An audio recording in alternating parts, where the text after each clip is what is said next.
بسم الله الرحمن الرحيم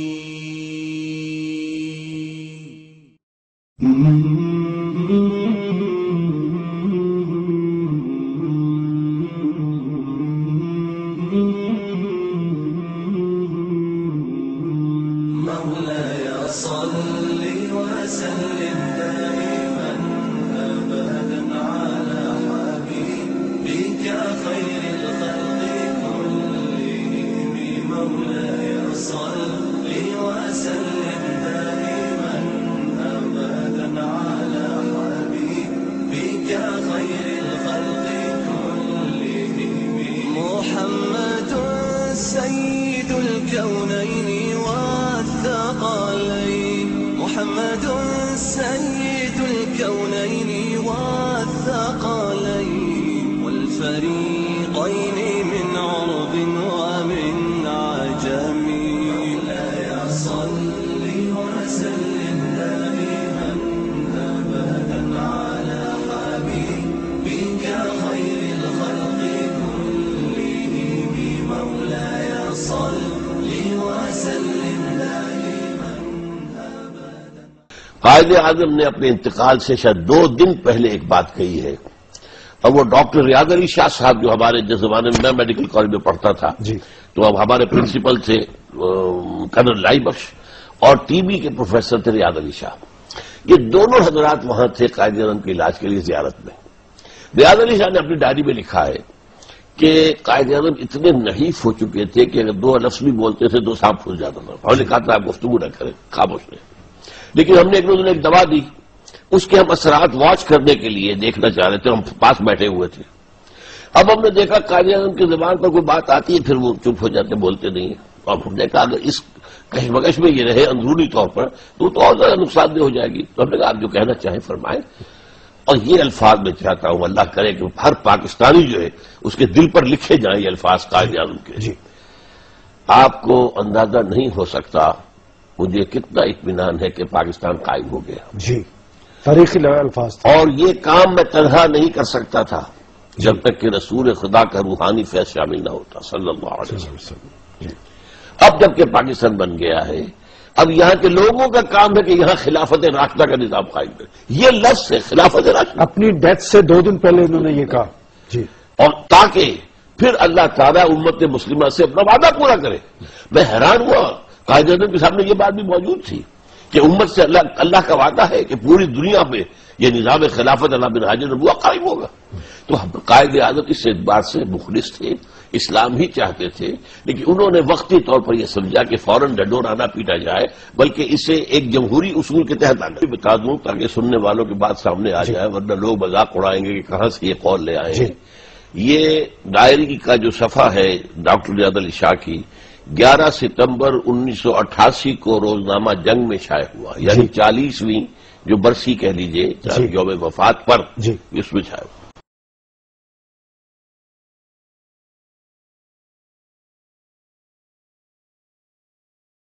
اور یہ کام میں تنہا نہیں کر سکتا تھا جب تک کہ رسول خدا کا روحانی فیض شامل نہ ہوتا صلی اللہ علیہ وسلم.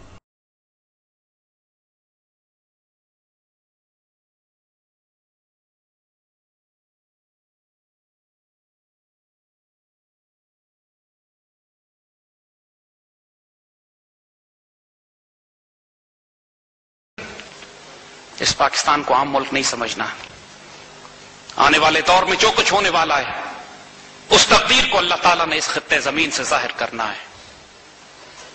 آئے ہم آپ کو بتائیں کہ علامہ اقبال جو وقت کا کلندر، جو وقت کا درویش، جس کو اللہ نے خوشخبریاں اور بشارتیں دے کر بھیجا تھا، علامہ اقبال کا پورا کلام آپ اٹھا کے دیکھ لیجئے. وہ ایک نسل پیدا کرنا چاہتے ہیں جس کا مقصد خلافت اللہ میں ناج النبوہ کا دوبارہ قیام ہے. ایک ایسی اسلامی ریاست، ایک ایسی ریاست کہ جس کی بنیادیں خلافت راشدہ پہ ہوتی ہے. لیکن اس ریاست کو قائم کرنے سے پہلے جو نسل پیدا کرنی ہے، جس نسل کو جس خطہ زمین پر پیدا کرنا تھا، پہلے وہ خطہ زمین بھی حاصل کرنا لازم تھا کہ اس خطہ زمین کے بغیر اس خواب نے مکمل نہیں ہونا تھا، اس تقدیر نے کھلنا نہیں تھا جو میرے رب نے کھول کے رکھ دی ہے اس وقت. 1930 میں جب علامہ اقبال نے یہ بات کہی، ذرا وقت سوچیں وہ کیا ہے. تاریخی اس قدر کی خلافت عثمانیہ تباہ برباد کر دی گئی ہے مغلوں پر. مغل حکومت تباہ ہو چکی ہے. انگریزوں کا ایسا دور ہے کہ سلطنت برطانیہ پہ سورج غروب نہیں ہوتا. اس دور میں جب تمام دنیا میں مسلمان غلام ہو چکے ہیں, کسی کے پاس جرأت نہیں ہوتی امت مسلمہ میں کہ آواز بلند کرے مسلمانوں کی عزت اور آبرو کی حفاظت کے لیے. اس وقت ایک درویش 1930 میں اذان دیتا ہے کہ ہم ہندوستان میں حکومت میں حصہ نہیں لیں گے, ہم بر اعظم توڑ کے اپنا ملک بنائیں گے. دنیا نے کہا دیوانے کی پڑھ, پاگل کا خواب, ہونے والا نہیں, کیسے ہو سکتا ہے, ناممکنات. 1938 میں علامہ اقبال کا انتقال ہونے لگتا ہے. یاد رکھیے گا اس وقت پاکستان ریزولوشن بھی پاس نہیں ہوئی ہے. اب یہاں پہ ذرا یہ اللہ کا راز سمجھیے گا. جب اقبال سے لوگوں نے طنز کیا کہ آپ تو کہتے تھے کہ پاکستان بنے گا, آپ تو کہتے تھے کہ وہ نسل پیدا ہوگی جس کی ہاں اور نہ میں دنیا کے فیصلے ہوں گے, آپ تو کہا کرتے تھے کہ کریں گے اہل نظر تازہ بستیاں آباد, کہاں ہیں وہ سارے وعدے آپ کے, کہاں ہے یہ سب کچھ, کہاں پاکستان بنا؟ ابھی تو پاکستان ریزولوشن بھی پاس نہیں ہوتی ہے.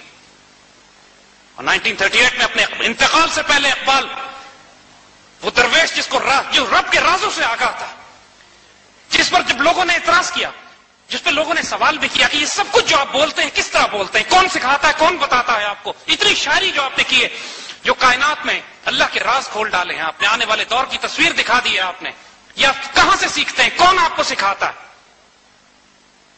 تو اقبال فرماتے ہیں نکلی تو لب اقبال سے. تم سمجھتے ہو میں خود بولتا ہوں؟ نکلی تو لب اقبال سے پر جانے کس کی ہے یہ صدا, نکلی تو لب اقبال سے پر جانے کس کی ہے یہ صدا, پیغام سکون پہنچا بھی گئی, دل محفل کا تڑپا بھی گئی.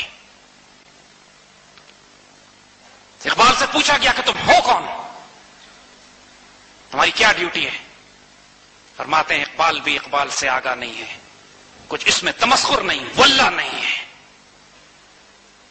دوسرے اقبال کے پاس جب لوگوں نے جا کے شکایت کی کہ آپ بات کرتے تھے پاکستان بنے گا, تو پھر اس درویش نے اپنے اسی جلال کو اور اپنے جمال کو اپنے الفاظ میں جس طرح بیان کیا, سننے والی بات ہے کہ عشق کو فریاد لازم تھی, عشق کو فریاد لازم تھی سو وہ ہو چکی, اب ذرا دل تھام کے فریاد کی تاثیر دیکھ. میرے بچوں, آؤ تمہیں بتائیں کہ اس پاکستان کی تقدیر کیا ہے.